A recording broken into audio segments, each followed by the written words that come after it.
আপনাকে কি করে ভালো না বাসি ইয়া রাসূলুল্লাহ।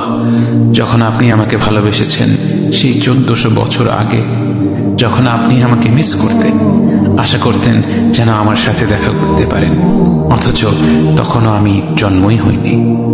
সেদিন সাহাবীরা আপনার চোখে পানি দেখে বলল, ইয়া রাসূলুল্লাহ, আপনি কাঁদছেন কেন? আপনি বললেন, আমার ভাইদের খুব দেখতে ইচ্ছা করছে। সাহাবীরা বললেন, আমরা কি আপনার ভাই নই ইয়া রাসূলুল্লাহ? আপনি বললেন, না, তোমরা আমার সাহাবী। আমার ভাই হলো তারা যারা আমার পরে আসবে এবং আমাকে কখনো না দেখেও তারা আমাকে বিশ্বাস করবে। মৃত্যু শয্যায় শুয়ে আপনার অন্তরে এই চিন্তা ছিল যে আমাদের পরিণতি কি হবে। উম্মতি উম্মতি বলতে বলতে আপনি আপনার রবের নিকট ফিরে গিয়েছেন।